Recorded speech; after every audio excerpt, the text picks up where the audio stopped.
I hope that when you tune in here, you'll know that you are loved more than you know.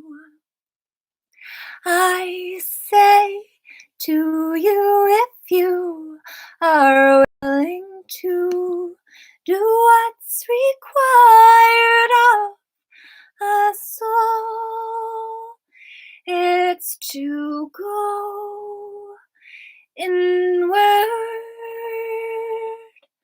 So I'll read the next part of Saint Germain on alchemy, and I invite you to share this with someone who cares as my computer catches up.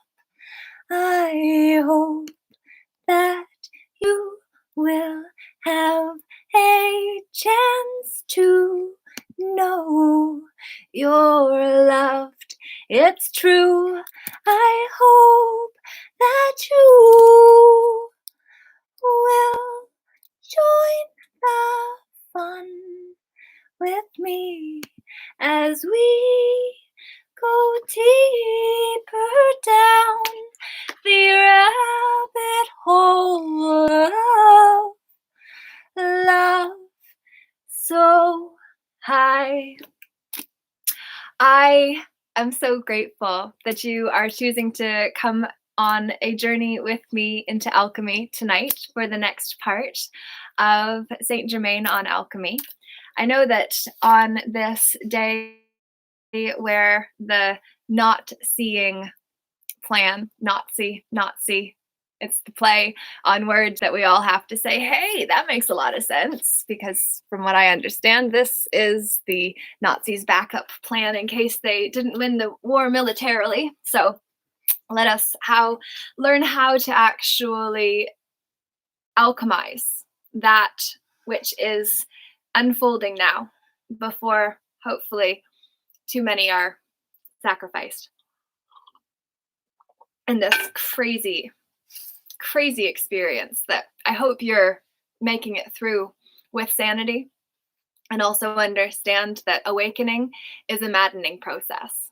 So if blinders have been coming off and you are feeling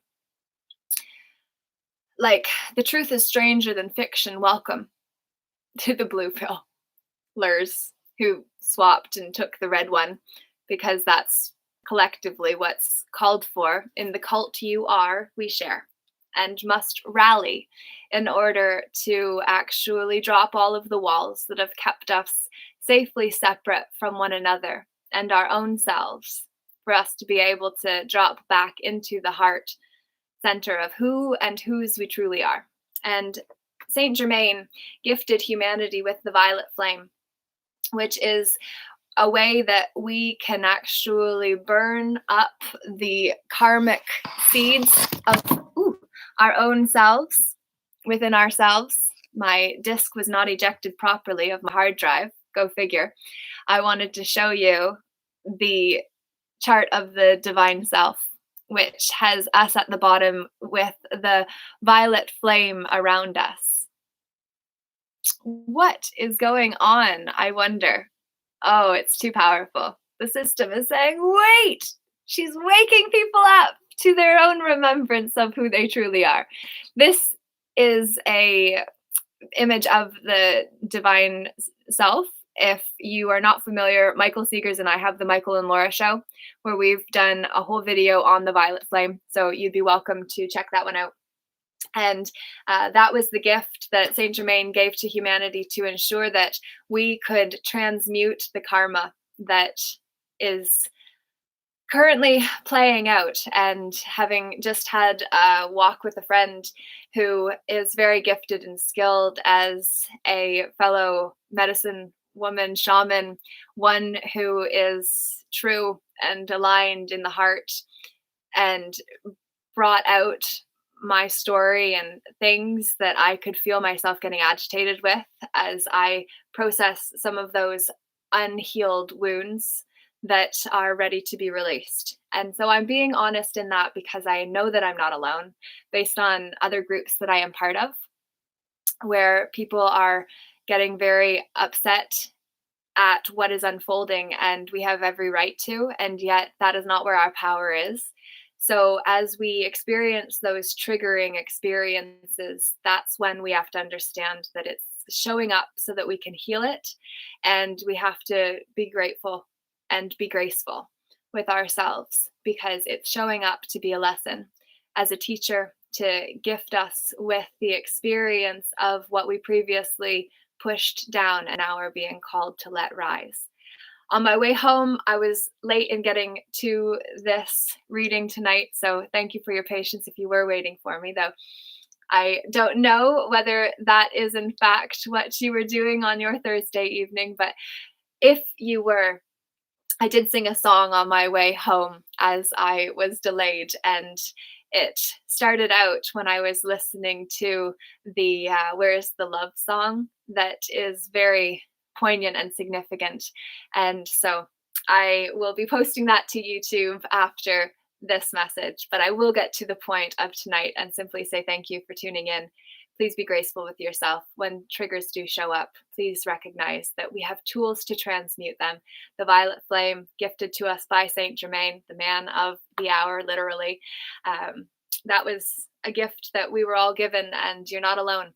So please know that you were provided for before you got here, and you have everything that you need already there for you. It's just we need to get ourselves back connected with the truth. And that is why tonight we are actually reading chapter 7, The Science of Picturization. So let us dream that new dream together. Remember that once you have held the vision of the cloud and turned it over to your higher self to sustain, to the latent God faculties within you, your God presence will sustain it for the required period. In time, you will find that the glow of the cloud will softly suffuse itself through your physical body. And as this takes place, there will come a sharpening of the mind and a new sense of awareness of all life everywhere. As you perform this ritual exercise of creating the cloud through attunement with the creative power of the universe, becoming thereby a co-creator with God, you will gain a feeling of detachment from the world as though you were merely an observer to what is taking place around you. This will occur as you allow yourself to flow automatically into the great creative power of the macrocosm. This experience in flow, whereby the lesser consciousness of man flows into the greater consciousness of God, is what is known as going up into the mountain. There's a footnote I will go find.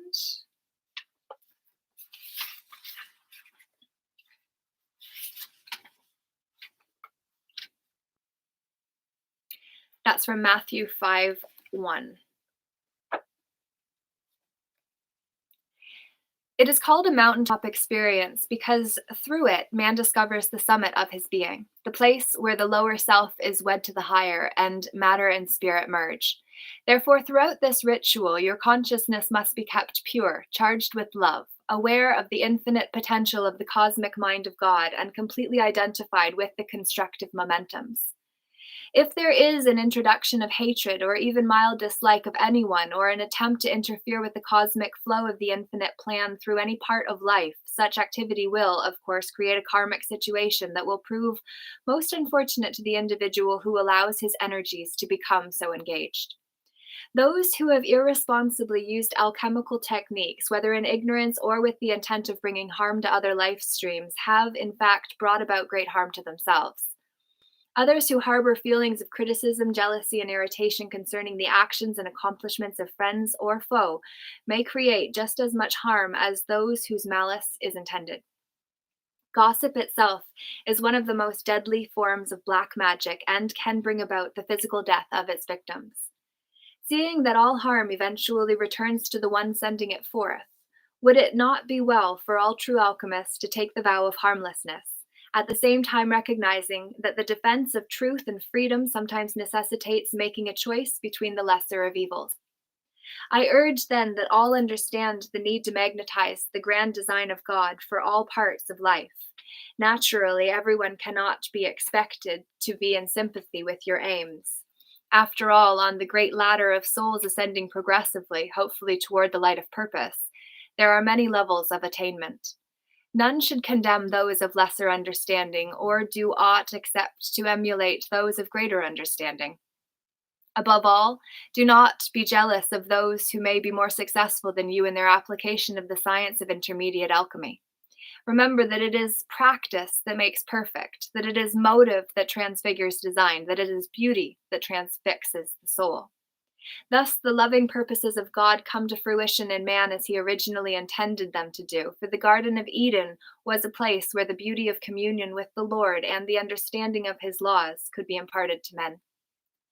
It was intended to be the most beautiful school in all the world, where the dreams of God could flow through the branches of the tall trees, where the billowing clouds of morning, of noon, and even would be highlighted by the sacred glow of the luminous sun, a light to light the day. Lament not, for the Edenic school shall be established in this day and age to fulfill the plan of paradise ere the golden age shall manifest. And it shall appear when enough alchemists of the spirit to unite in the common goal of bearing witness to the truth. Now let us place our attention upon the science of picturization, for without it nothing shall appear. You will find this science illustrated in the story of Jacob, who used alchemy to increase the numbers of his cattle. That is Genesis 30:25-43. Visualization is important to the alchemist because it is the overlay of his visualization upon the creative cloud that actually produces the miracle of alchemical manifestation. If you wish a more youthful appearance, you must visualize yourself as having just that. If you wish more vitality, you must visualize yourself already having that vitality, your muscles rippling with God's energy, your mind brimming over with vital ideas, tingling with life and light and love. You must feel and know that the energies of God are flowing through your fingertips and toes, emanating into space the glow of abundant health and a transfiguring countenance. As you proceed with this exercise, there will be produced, without additional effort on your part, a beneficial effect upon those whom you contact. But you must be very careful not to seek recognition for the service. Otherwise, as it is written in the book of life, ye have no reward of your Father which is in heaven. Matthew 6:1. I know that you will smile when I say that we are aware of some students who, when they are given this material, may become so enthused with it that they say to those who are uninformed of their efforts to become more godly, do you feel something when I am near? And of course, this will spoil the whole effect of any virtue they may have developed during their study. Calling attention to one's accomplishments produces a concentration of energy upon the personality and away from the soul, whence the radiance of the source is derived. Whereas the inherent God qualities of the soul are like radioactive substance embedded in and composing the soul, the radiant cloud is the soul's own alchemical altar, which makes possible the soul's expansion, like onto the expanding universe from the fires of its own central sun out into space. Some may ask, how can we produce miracles that affect others without taking that energy which belongs to them or without depriving them of the opportunity of producing their own wondrous changes? These seemed to be of the opinion that the fires of God have a decay rate and that sometime, somewhere, these fires will come to an end or burn themselves out. Let me hasten to assure you that though all of the suns in the physical universe were to fall as burning cinders into the central sun, and the central sun, by God's law, were to be dissolved into its physical manifestation, the fires of the soul of God would never burn out. They are immutable, infinite, and eternal. Have no fear, then, that you are rising up God's energies, that you are taking that energy which might be used more profitably by another. When the fiat create went forth, it was the signal of God's gift of freedom to man. Therefore, man should be free to create. Moreover, he should be free to create without condemnation. To ensure his freedom from the impinging thoughts of others. The matrices of his mind must become receptive to and fortified by the thoughts of God, and there must be spaces in the time of day when, apart from the creating of the cloud, the alchemist attunes with the mind of God and drinks in the fragrance of his being. True alchemy draws man close to God and to his Christ, and it enables him to fulfill the ancient fiats, man, know thyself, create, and take dominion. The benefits of man's communion with all life through the sacred science can and will spread abroad throughout the earth. These benefits can and will exert the pressure of the higher techniques of heaven upon the world below. Have you not read, "Be not forgetful to entertain strangers, for thereby some have entertained angels unawares"? Hebrews 13:2. Let men entertain you as angels unawares. Do not sully your alchemical results by imposing the dredges of the human personality upon any man. Rather, continue in the joyous faith that God will expand and expand and expand the domain of yourself in limitless light and love. One of the most important points for you to understand in the science of intermediate alchemy is that whereas you are only beginning your training, this is not the only opportunity you will have to use these laws. For you will be able to use them not only all the days of this life, but should you not win your ascension at the close of this embodiment, you will find that so long as you live upon this earth, the science of God's alchemy will help you to be changed from glory to glory, even as by the Spirit of the Lord. 2 Corinthians 3:18. You must understand that there is nothing counter to his law in the correct use of alchemy, for true alchemy is the change from glory unto glory by his Spirit. I know that some who are reading this course may not have considered themselves religious at the beginning. Perhaps the intended functions of the spoilers, the brothers of the shadow, to ruin the purposes of religion by ruining the lives of those who profess to follow religion, may have corroded your acceptance of the laws of the cosmos. But I think that some of you have already begun to experience profound results in your lives through the practice of the rituals I have given you. And I am certain that those of you who have not will begin to do so as your faith mounts and as you counteract all your negatives by the exhilarating sense that you can change your world and that you can make your life what God wants it to be for you and what you deep inside want it to be. For you can find success in all that you are doing. And that success need not be confined by the spiritual side of life, but it can also include the material. The Lord has said, "Seek ye first the kingdom of God and his righteousness, and all these things shall be added unto you." Therefore I fear not to ask that ye may receive of the earthly things that you need, even as you have first sought the heavenly. Remember the story of our Lord, who, when he would ride into Jerusalem, told 2 of his disciples to go to a certain village where they would find a colt tied whereupon man never sat. They were instructed to fetch the colt, the foal of an ass. Matthew 21, 1-7. And to tell those who might question them, the Lord hath need of him. Mark 11, 1-7. Will you develop this sense of knowing that what you have need of, God will supply? Oh, build and build, brothers of light. Build, sisters of light, for God needs you. The kingdom needs you. Lovingly I am. Saint Germain.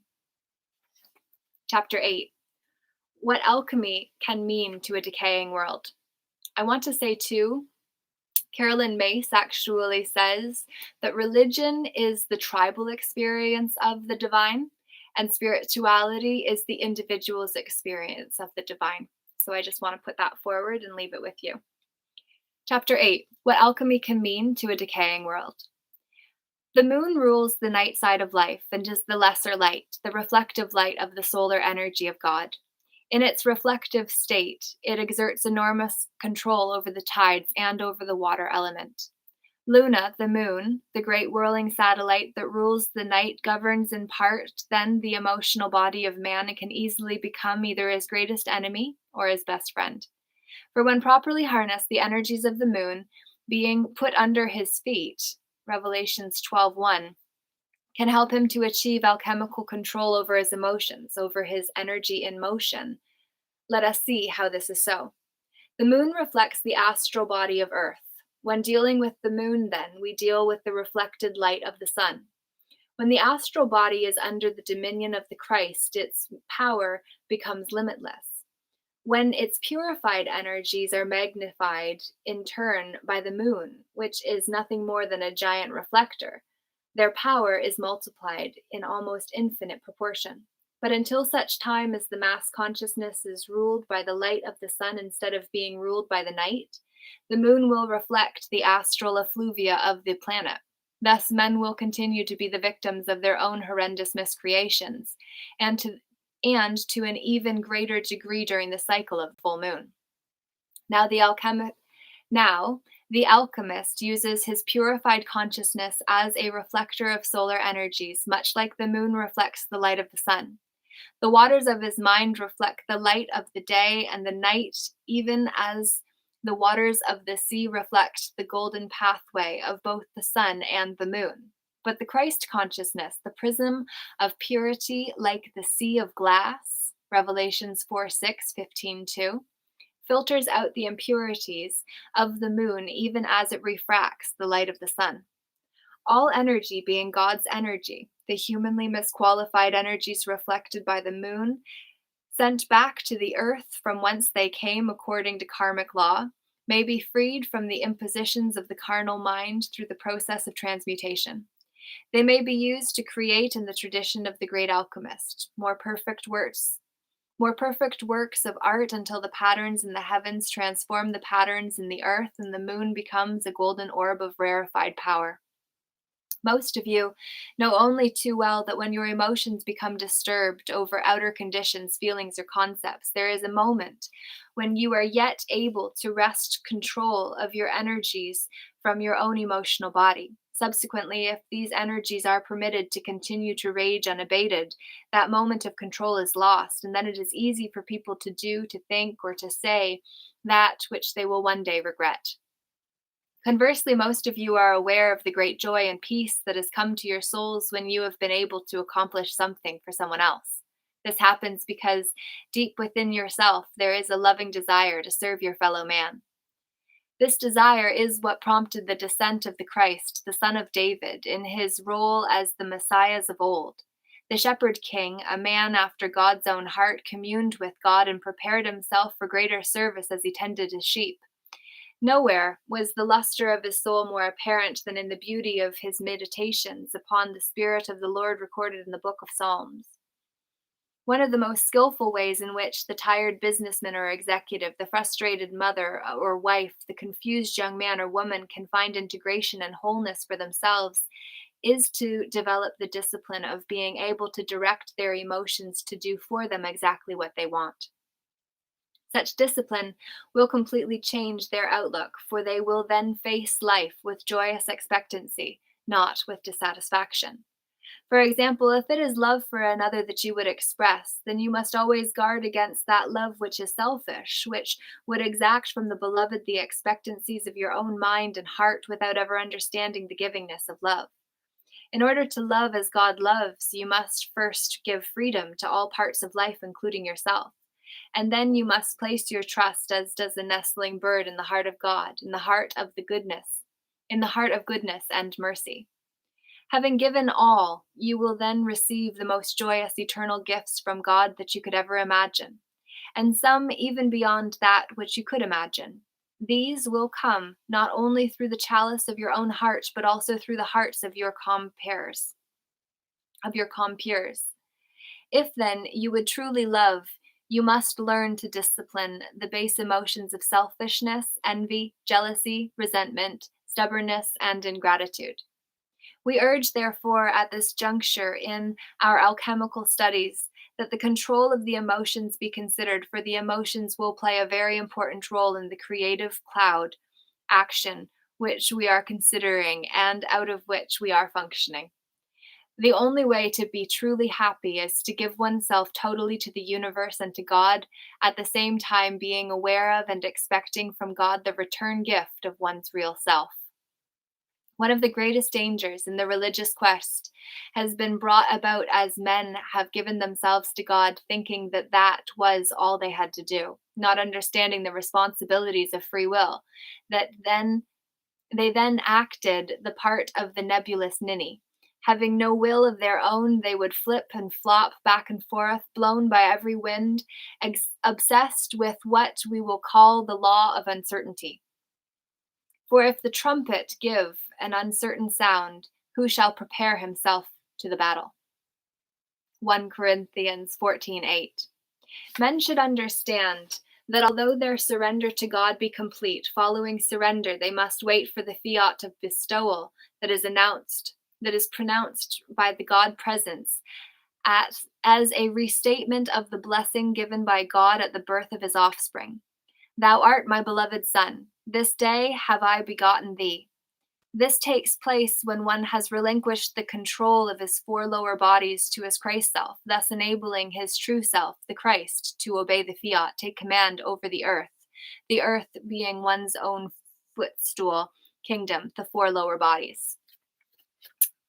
Further to the chart of the divine presence, the Christ consciousness, which is being spoken of, is in the center, and we at the bottom, and in where the causal body is, where the rings, the seven rays are, there is a figure that can hardly be seen, but that is the I am presence, with the Christ consciousness or Christ self above, in the middle, us at the bottom. So just so you have the context.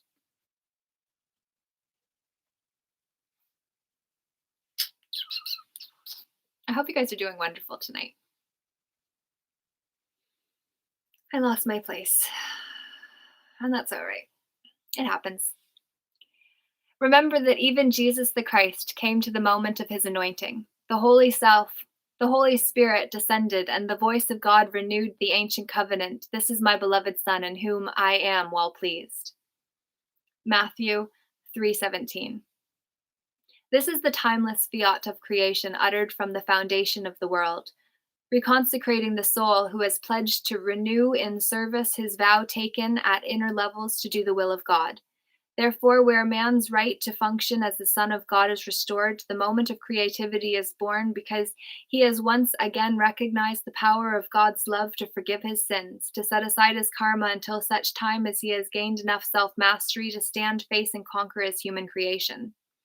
Now the bond of life within itself weds him to the highest purposes of alchemy, and that, mind you, without ever robbing him of his true identity. What shall it profit a man if he shall gain the whole world through the use of alchemy and lose his soul? Matthew 16:26. We ask the students to understand that gaining control of the soul, of the energies composing one's identity pattern, is one of the most essential functions of alchemy, and that this control is gained through surrender and through humility. When the Christ entered the holy city riding upon a colt, the foal of an ass, as we mentioned in our last lesson, his mien was one of utter humility, yet he was crowned by God and man with the highest honors. And so it is essential that we develop in the students those same Christ-like qualities that will make them pillars in the temple of God that cannot be moved by human emotions, no matter what their guise: criticism, condemnation, judgment, self-pity, gossip, treachery, tyranny, or human deceit. The alchemist must be oblivious to all human conduct, yet not unaware of worldly thought to the point where he plays the fop. To him, the fulfillment of the fiat, be wise as serpents and harmless as doves, Matthew 10:16, is the order of every day.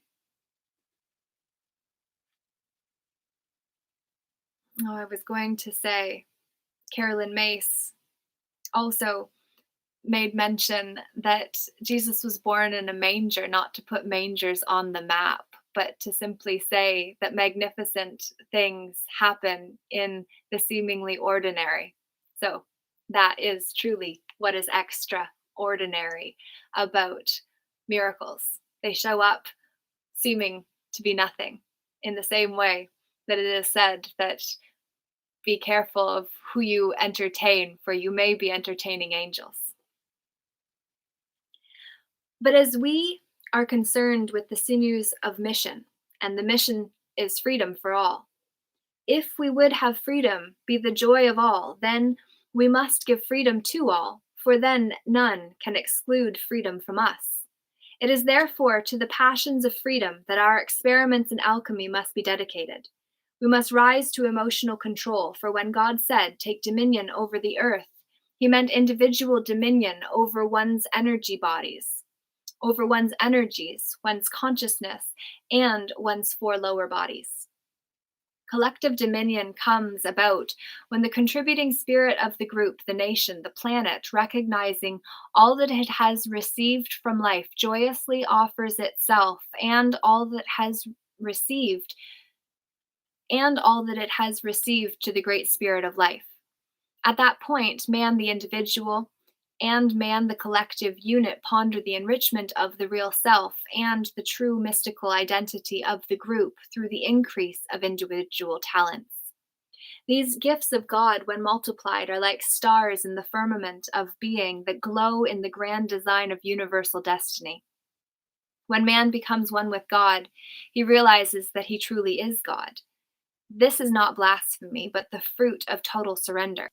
The return gift of life's own identity, as God gives himself to his Son, is far greater than the token sacrifice of mortality left on the altar by the beloved Son. Nevertheless, it is typical of the deity to be the great giver, and thus to precipitate the highest alchemical manifestation, the prism of the Christ consciousness. This must be and always is the reward for the relinquishment of human error and the full realization of the divine life in every man. All nature then trembles within the cup of the Christ mind. The heart of the Christ is brimming with the creative essence which pours out the unifying experience that identifies him with life, him with the alchemist, and the alchemist with him. Who can hurt or destroy in all my holy mountain? Isaac 11:9, or is it Isaiah? Sorry, not biblically oriented. Not personally religious at all, but very faithful. Who can aid in all the holy mountain of God? Why, every atom, every electron is a rushing onto God. And a cloud received him out of their sight, ye men of Galilee. Oh, I need to really get better at all of the pronunciations. My apologies. Ye men of Galilee, why stand ye gazing up into heaven? This same Jesus, which is taken up from you into heaven, shall so come in like manner as ye have seen him go into heaven. Acts 1:9 and 11. The second coming of Christ is antedated by the fulfillment of the prophecy, one shall be taken and the other left. Matthew 24:40. For when one is taken and another is left, it denotes that the world lieth yet in wickedness, and that only the few have accepted the kingdom. But when the second coming of Christ comes to the quickened world, it will be because the nature of the divine has become understood as a priceless gift of freedom to every man. When this miracle of Christ's love is produced in the world, it will be because the students of alchemy, whether known by that name or any other, whether in the churches or out of the churches, in fact, whether in the body or out of the body, 2 Corinthians 12:2, are expressing universally the radiance of the Christ design. Imbued with the fires of the Holy Spirit, their minds will then become a cosmic reactor, a central furnace of universal ideas for freedom and for the breaking of the chains of bondage that a recalcitrant humanity have forged. Now we reveal in this 8th lesson what alchemy can mean to a decaying world, what it can mean to slaves in bondage to the senses, what it can mean to the self unfurled by the confusion and chaos as it becomes an ordered, purposeful exhibit of universal grace expressing through the force field of the individual identity of man. Do you see now why Almoira and Mother Mary and all of the ascended masters are offering their energies freely for the good of humanity? Do you see why the creative cloud invoked by us literally an individualized cloud of witness by day and a pillar of fire by night, Exodus 13:21, enables man to understand that the crucible of identity, while it may at first be nothing but an experimental test tube, can become a radiant altar of reality. Faithfully I am, Saint Germain. Chapter 9, Anxiety and the Anxiety Syndrome. For this lesson, we will permit students to experiment with and develop proficiency in the creation of the cloud, while we go afield for a moment to discuss one of the major deterrents to successful alchemy. I refer to anxiety and the anxiety syndrome. Strange as it may seem, most negative manifestations stem from anxiety, including the awful sin of masochism.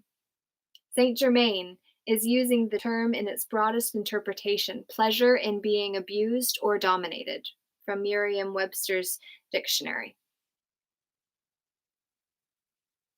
Since it is generally acknowledged that humanity have a desire to be happy, that they have the right to pursue happiness, we ask this question: would it not be wise for people in all walks of life to work together?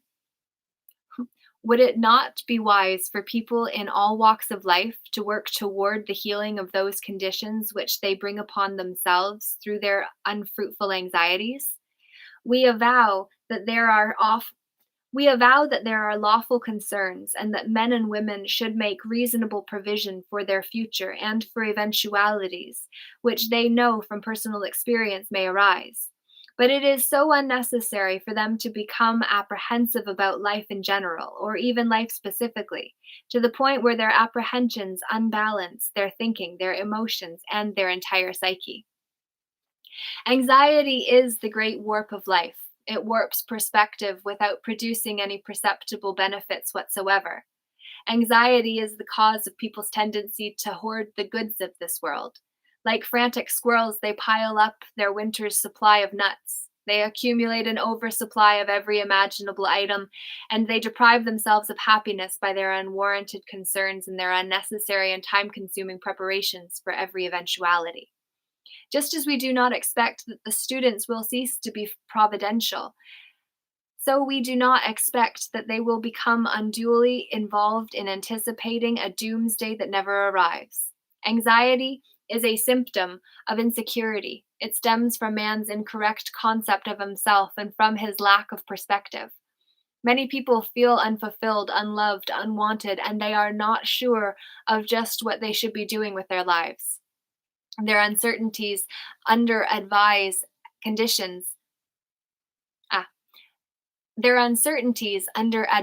conditions are easily turned into mental and emotional states of depression, bordering on extreme self-deprecation.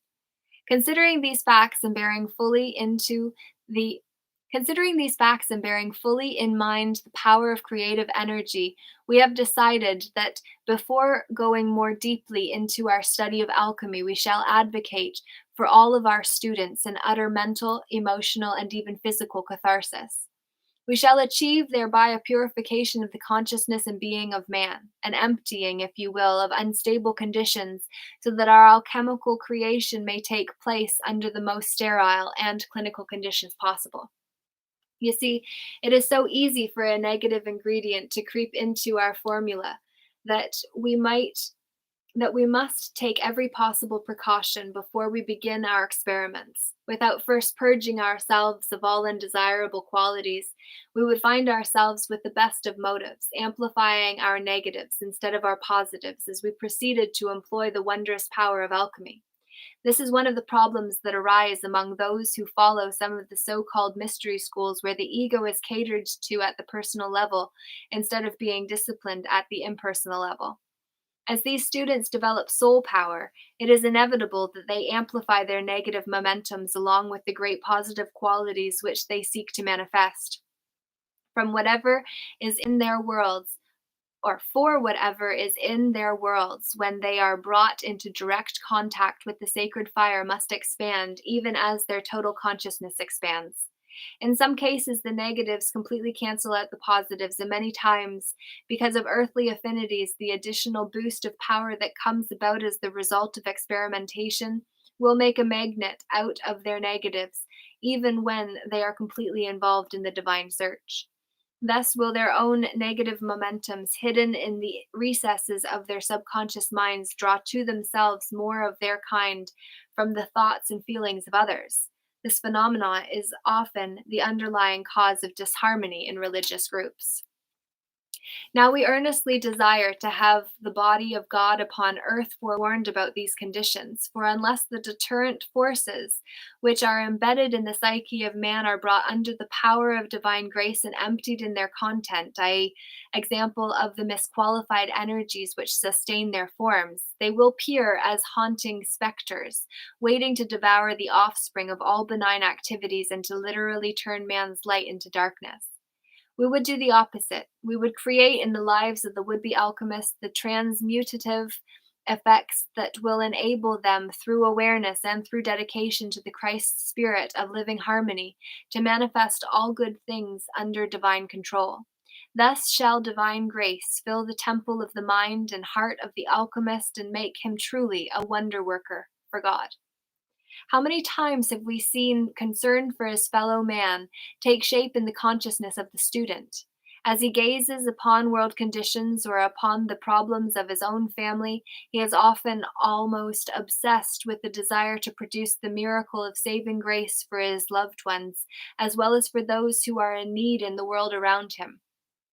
So strong does this desire become that his brotherly love is many times the central motivation behind his search for greater spirituality and self-realization.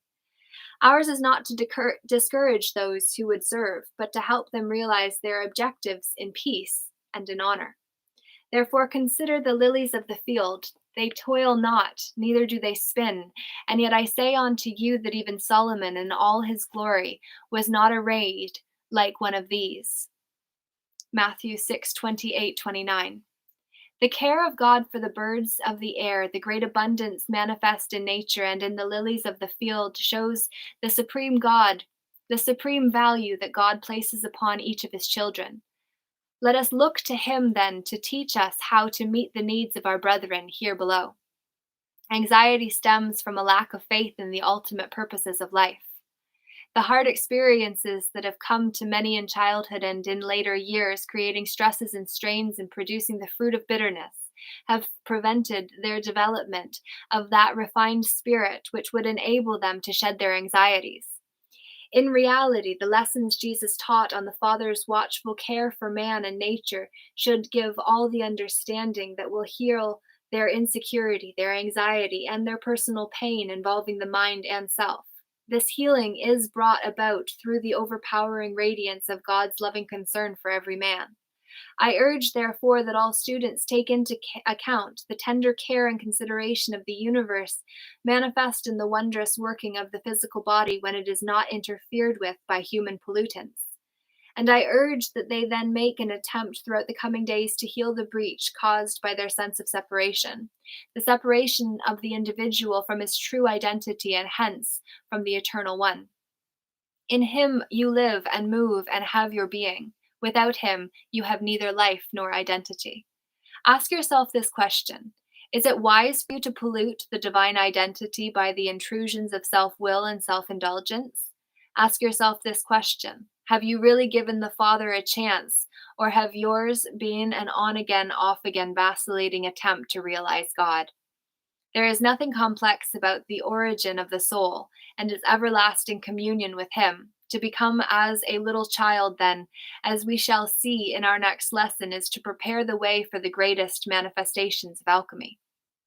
Now, alchemy is not witchcraft. It is not variance. It is the exercise of a stable, God-intended control over nature, and it involves far more than men imagine. Through alchemy, the shedding of your anxieties can be accomplished, but first you must build a mountain of faith to counteract the negative thoughts of the world which are primarily responsible for man's failures. How is it so? How is this so? Each time individuals have a failure and lament it, each time they have a problem and sorrow over it rather than commit it onto the Father, each time individuals resent their problems and see them not as the return of karma or as a test, but as an act of deity whom they defy, they are building up their own world's frustration, resentment, anxiety, and confusion. And these momentums draw to their own doorsteps the negative conditions of the outside world.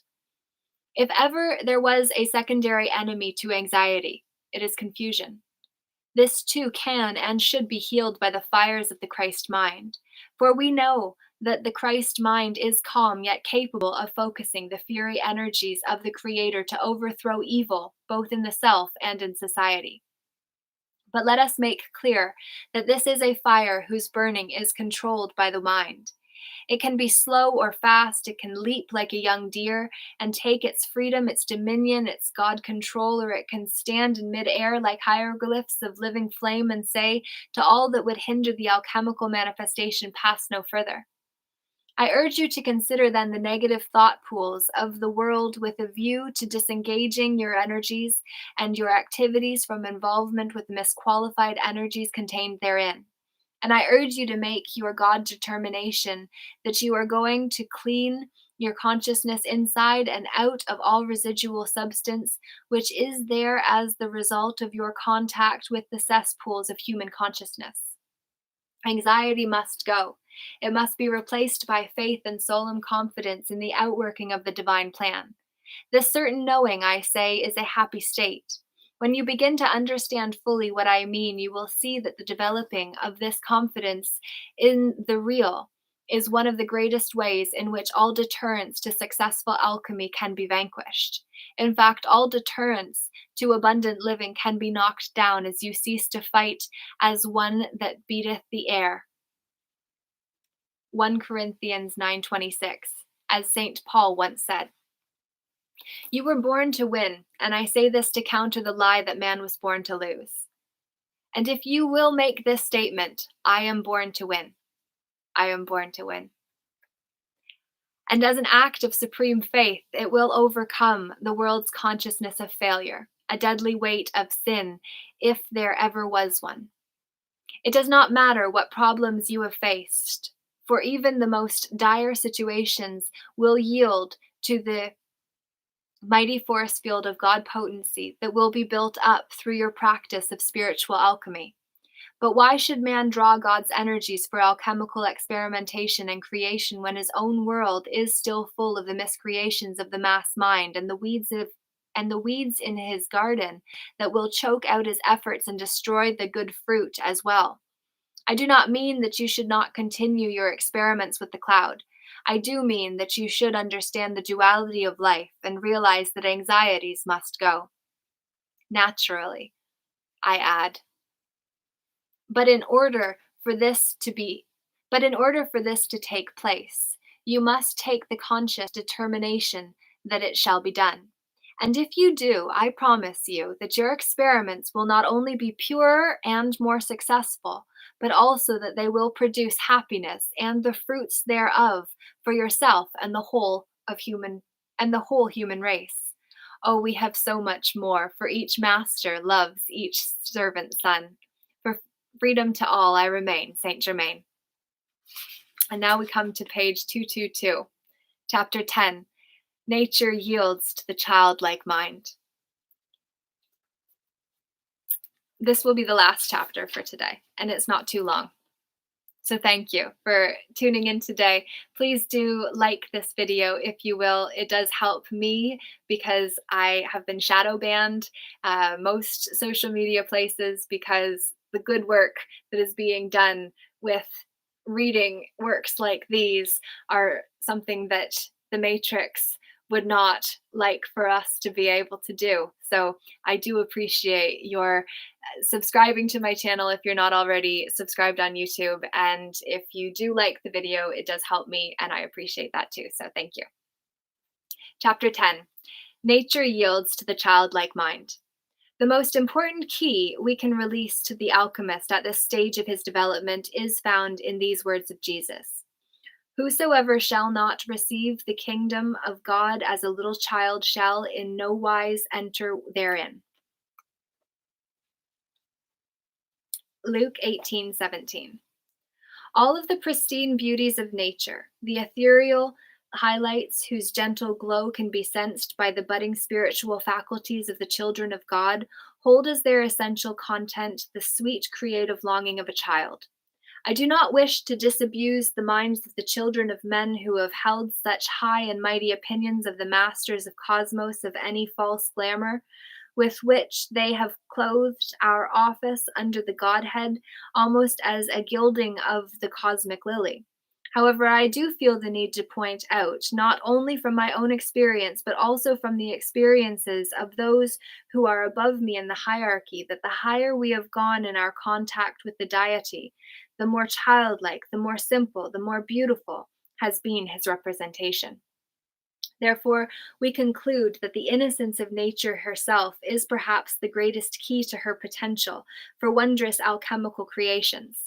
We amplify then the need of the children of God to empty their minds of the dredges of turbulent emotions that have engaged their energies through the centuries and kept them bound to a senseless round of confusion and struggle. The great barrier of spiritual progress has been that men confuse holy innocence and becoming like a little child with playing the fool.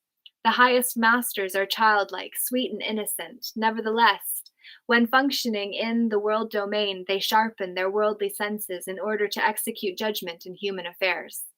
The reason I introduced the subject of becoming as a little child in our study of intermediate alchemy is that every factor of thought and feeling impresses itself upon the sensitive matrices of the alchemical manifestation. No thought or feeling then can be termed unimportant or irrelevant. Without hesitation, I declare that the most important of all alchemical factors in drawing forth the highest aspects of creation is the childlike mind, pure and guileless. The child mind is the greatest mind because its innocence is its best and sure defense, because it is not surrounded by crowding concepts, and because it is free to develop symmetry, color, sound, light, and new colors and new ideas. In short, it is free to create, and its supreme goal is to spread happiness in all of its forms and manifestations, all the while maintaining the purity and harmlessness of the child. Let me say, however, that the idea of harmlessness is applicable only to the world of human beings, for how can there be a need for harmlessness unless there first exists harm? When you destroy harm, you no longer have need to create harmlessness. In the absence of harm or harmlessness, the innocence of childhood prevails, enabling the souls of men to commune gently with nature and nature's God. The vast drama that keeps the way of the tree of life that guards the alchemical secrets has also been born of necessity. Man's disobedience to cosmic law, his hesitancy in matters of the spirit, his gathering momentums of destructivity upon earth, these have necessitated the curbing of his activities in heaven. In a very real sense, then, man has been confined to the earth to work out his destiny. Eden, the garden of God, and the secrets of life contained therein have been denied him because he would not heed the divine injunction. In the day that thou eatest thereof, thou shalt surely die. Genesis 2:17. Now and always, man must understand that when he partakes of the consciousness of evil, he becomes subject unto the laws of mortality. Yet God has always been ready to receive him again as a little child. The compassion of the Christ toward those who had lost their innocence was apparent in his lamentation. O Jerusalem, Jerusalem, thou that killest the prophets and stonest them which are sent unto thee, how often would I have gathered thy children together, even as a hen gathereth her chickens under her wings, and ye would not. Matthew 23:37. We come, therefore, before the court of innocence, and we plead for a communication to humanity of the flames of purity, truth, and cosmic innocence. Among the greatest misconceptions that have ever been formed in the minds of men is that which concerns the nature of spiritual realms. Men either think that heaven is remote, unfulfilling, and lacking in the joys of this world, or they imagine that it is the ultimate goal, the reward of the faithful and their relief from the oppressions of a world of sin, a place where they will have nothing further to do and all progress will cease. In both cases, the fallacy is in thinking that the future will bring man something that is not available to him today. Life is abundant, here, now, and forever. Wherever you are, it needs only to be tapped. May I say, then, that I have walked and talked with the elder gods of the race. I have met with the greatest interplanetary masters, cosmic and angelic beings.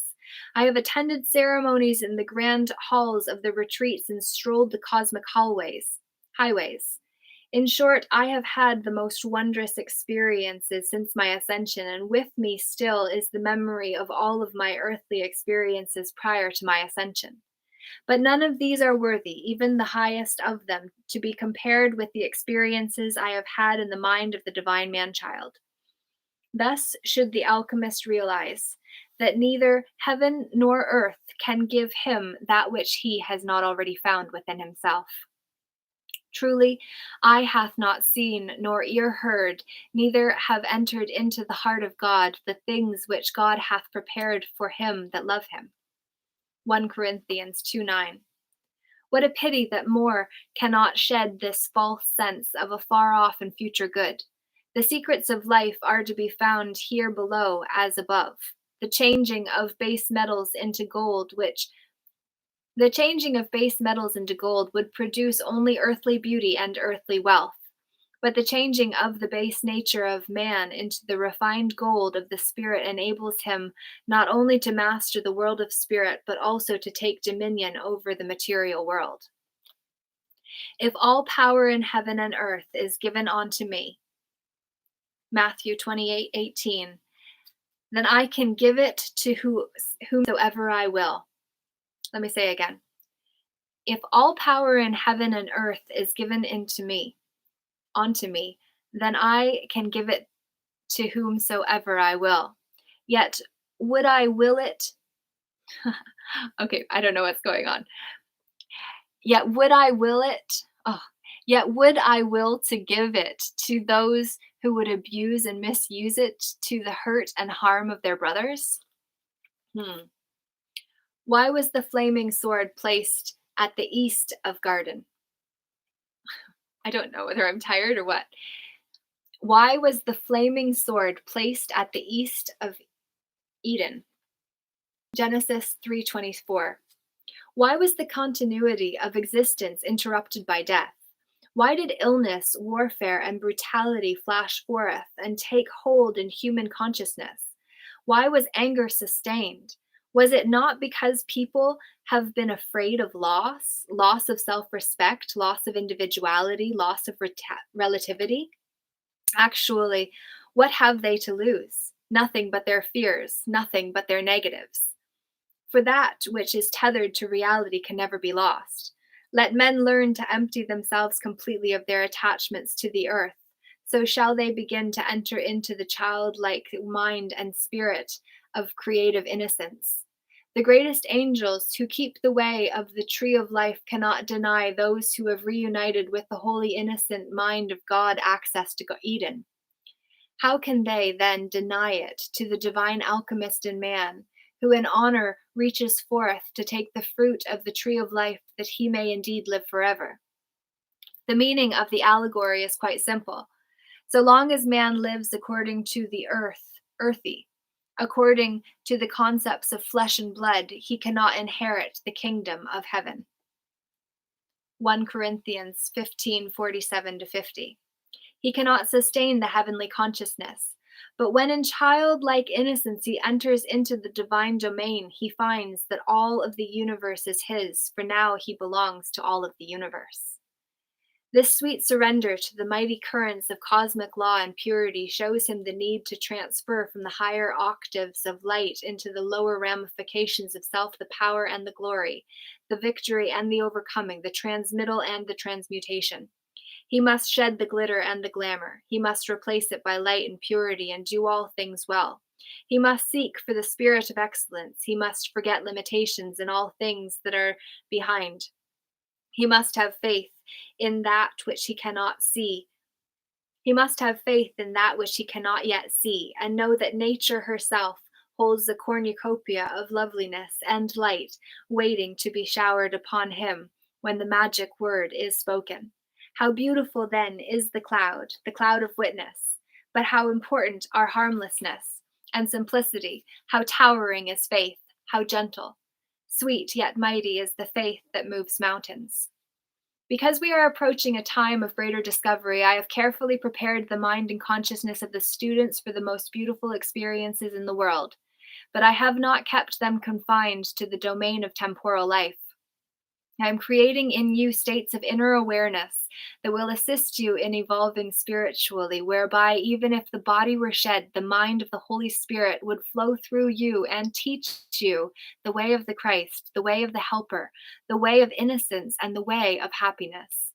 Humanity are bored, they are frustrated, they are ungentle. Through what you would call the hoopla of life, they have taken on the phoniness that the dark powers have created, spread abroad, and popularized as worldly sophistication, the antithesis of the childlike consciousness. Ye are the salt of the earth, but if the salt has lost his flavor, wherewith shall it be salted? Matthew 5:13. We reiterate the Master's statement because it reminds us that the essential flavor of living is in the cultivation of the inner sense of beauty and reality. That which you receive from God is never denied to anyone. They only deny it to themselves in their ignorance. We all have a responsibility to encourage the light to expand in all people, but each one must open the door for himself. Each one must enter into the realization of the divine Redeemer is the divine Creator, and that since man's descent into the lower octaves of human consciousness, the Lord of Light has continued to emanate his radiance everywhere. He is available yet hidden. He is real yet cloaked with unrealities. By the minds of men and their life experiences, he is light sometimes covered over with the darkness of man's misqualifications. He is the great supplier of every good and perfect thing. He combines the green shoot in the crystal snow. He combines the ethereal in the sky that glows. With fiery sun from solar center, his loving heart bides all to enter. Take upon you, precious child, garments of mastery, meek and mild. Dominion need not bluster, yet dominion e'er shall muster. Each required grace to help the world keep pace with cosmic legions when facing senile moments. Saint Germain uses the term senile here to mean approaching the end of an age. Youth and light appear when facing time's election. Shed then all your fears and glow, eternal fires of youthful, cosmic innocence. Innocence, inner sense. On the brink of discovery, we remain your faithful teachers of light and divine alchemy, Saint Germain. And that leads us to where we will pick back up next week at 7 o'clock. Thursdays, Eastern Standard Time is when we read, unless such as this evening when I was 13 minutes late in getting started on YouTube simply because I was enjoying time on a walk, processing through my own stuff that very much was relevant to what was read tonight, as is always the case, and I hope was true for you too.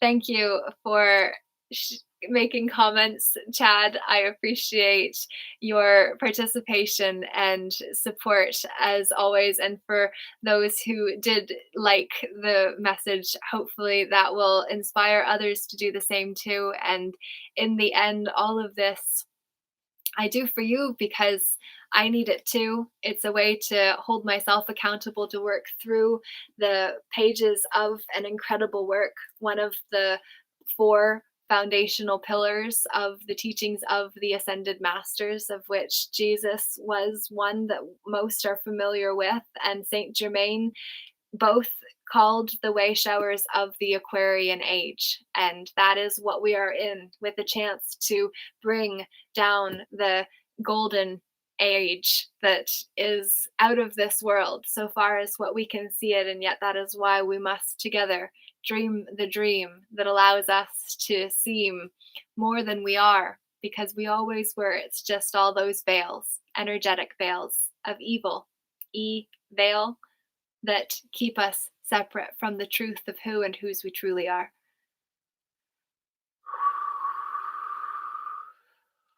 Letting anything that's coming up for you that you may have brought here go. Breathing yourself back into the moment, knowing you are provided for, you are fully supported, you are loved, and you have tools. You can go back and listen to the weeks that came before this. If you are interested in the teachings of the Ascended Masters, please do check out Shambhala Temple of Light. It's Shambhala,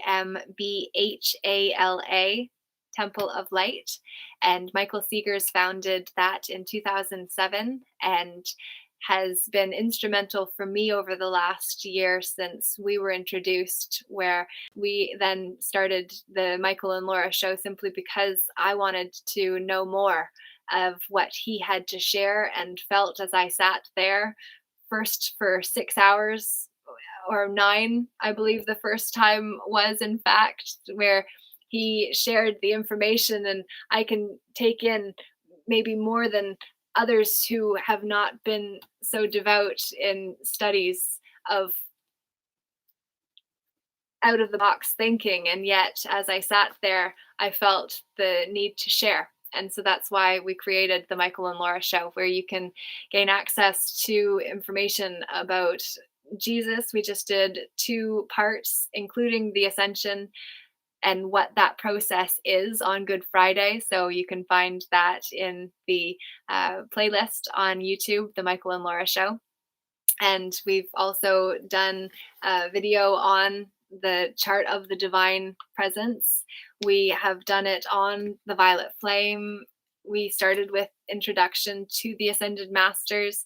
The very first episode we did at my insistence, which is actually spiritual warfare and the nature of evil, that is a valuable lesson. And it's also a reflection of who I was then, and Michael too, and then who we have become through the process of gaining access to higher insights and community and connection. And each of us have stretched one another, and I hope this tonight has stretched you too. So would love to know what it meant to you, what it meant for you, and what you're going to do with it. Please understand that these readings do contain infusions of light in the very words that were written and the way they were written. So if you have been here for the whole thing, then please do drink water, be gentle with yourself. As emotions show up, understand that is the emotion that is now ready to move, that previously you may have tried to suppress. And then you will have all of the momentum of not just all of the energies of a similar nature you've suppressed in this lifetime, but all that came from before this one too, as a lot of momentum that is riding. So when something small triggers you, like what I was experiencing earlier on my walk with my friend, ultimately all of that got bigger simply because all of this came with what showed up in a seemingly nothing moment or experience. So you are so much more than you believe. And I look forward to being on this world, in this world with you, as you return to the remembrance of who you truly are and who you came here to be, just as he came before us and were able to realize, because they stayed committed, they stayed true to the path. And with that, I will say, on my drive home, I did record a video with a song that started with "Where's the Love?" Because truly, where is the love? It is in our hearts. It must be. And there have been many wounds that have created a lot of scar tissue over our hearts. And we could cry, or we can simply say, all of that showed up to serve us and to break us open so that we would be able to be stronger when the waves of change came and we had been broken open to the place where we could relate to ones who are in that broken space, and we can lend a hand to our brethren, to the ones that are suffering and that don't have the same level of peace that we have come to because of all that we went through, to be able to stand and say, I see you and you matter. So please know that anything you're going through, which makes me want to cry. So if you feel like processing through some of that emotion, then just recognize it's all just showing up to let it go. So just move through it, move your body if it helps, and just be loving and think of that little child inside and do something kind with that part of you that cries, because before you didn't know how to love it and now you're learning to. So I hope this message serves you today. I appreciate you for playing with me as we went through this book, and I look forward to seeing you Sunday morning at 10:10 for our next Sacred Self-Compassion service. And we will read the next chapter in The Artist's Way, which is actually chapter 10 as well, which is recovering a sense of self-protection. So very befitting. Look forward to sharing that with you. I am going to soon be doing a video to help you be able to actually do the head, heart, and hand decrees, because these are ways that we can use what the masters gave to us so that truly we can ground ourselves in the moment and rise above. And I've got an exciting project in mind that you will have to stay tuned to find out about. So have a great night and toodaloo. Peace out or peace in. Do both. Much love. Thank you.